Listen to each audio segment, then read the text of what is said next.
Assalamualaikum warahmatullahi wabarakatuh. Selamat datang di SMP 179. Perkenalkan, Ibu namanya Bu Emi Darti. Ibu mengajar pelajaran IPA kelas 7 dan kelas 8.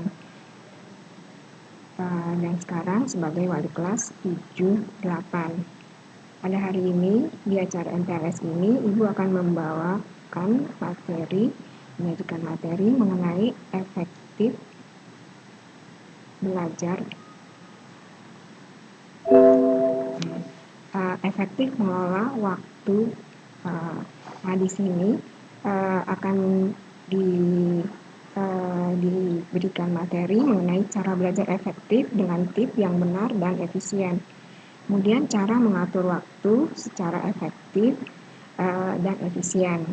Jadi di sini sebelumnya harus dilihat dulu apa sih yang dimaksud dengan belajar.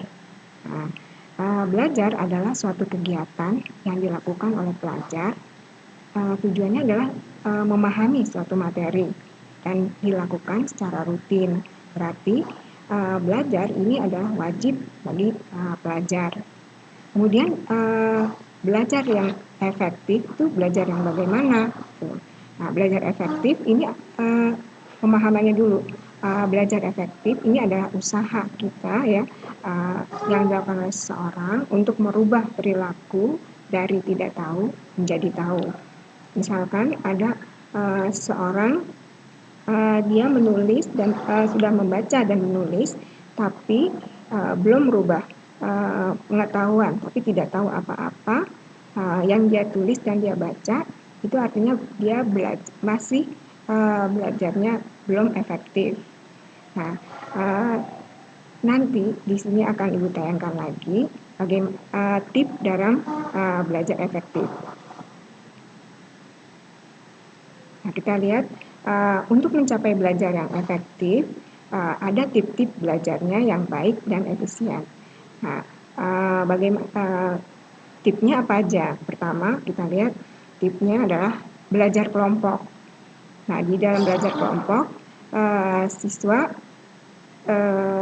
biasanya bisa bertanya, jadi apa yang dia belum ketahui, apa yang belum dia pahami, bisa dia bahas, diskusikan di dalam kelompok, sehingga dari tidak tahu menjadi tahu. Kemudian tips yang kedua adalah siswa bisa membuat catatan intisari dari pelajaran. Jadi kalau misalkan di dalam kelas dia misalnya ada pelajaran IPA misalkan, dia buat intisari dari pelajaran itu. Jadi usahakan setiap kali dia belajar itu dia buat catatan intisari pelajarannya. Hal ini membuat siswa tersebut mudah pada waktu nanti ulangan dia tinggal membaca catatan intisari pelajarannya.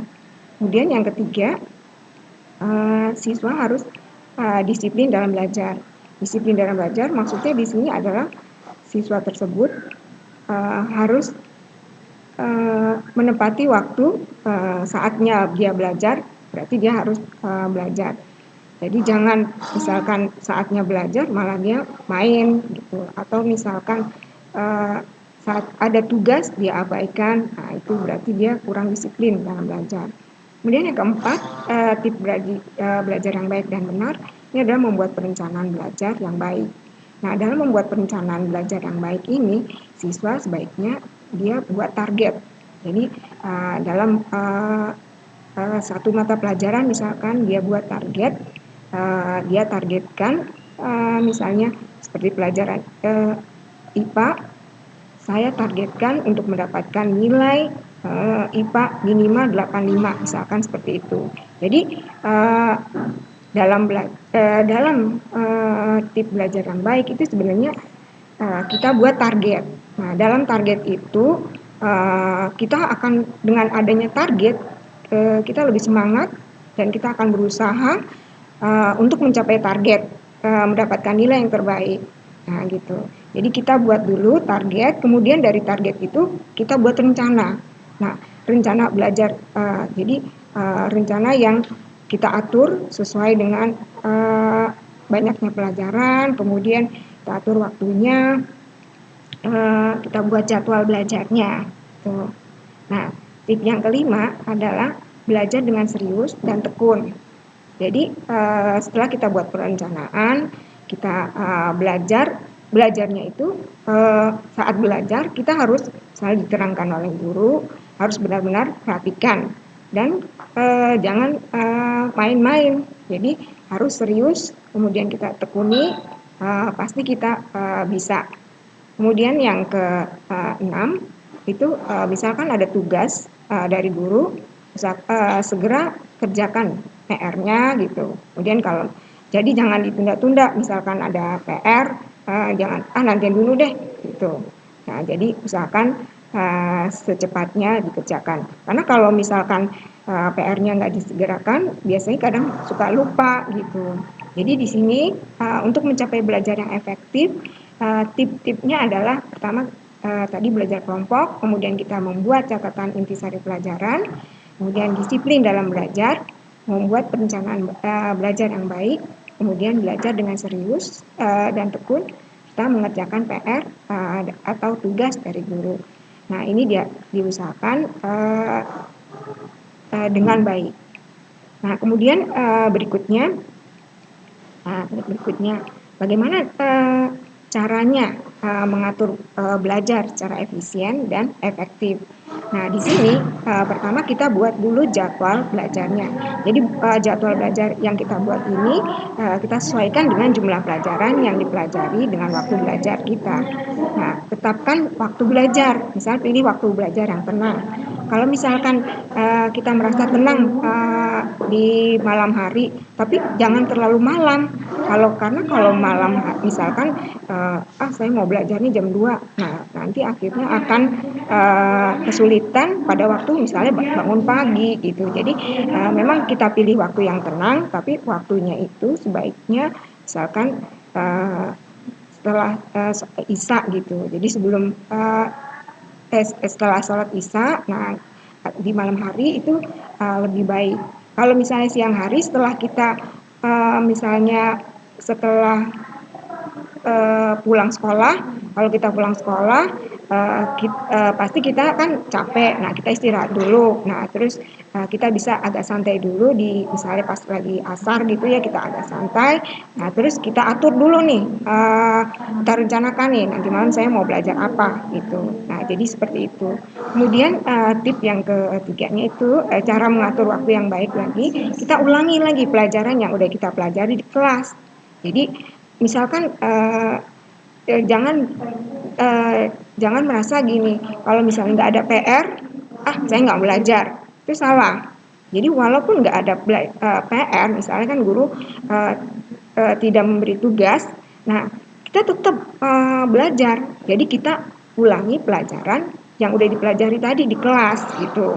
Walaupun nggak ada PR, jadi kita pelajari ulang lagi, kita baca lagi, kita ulang lagi.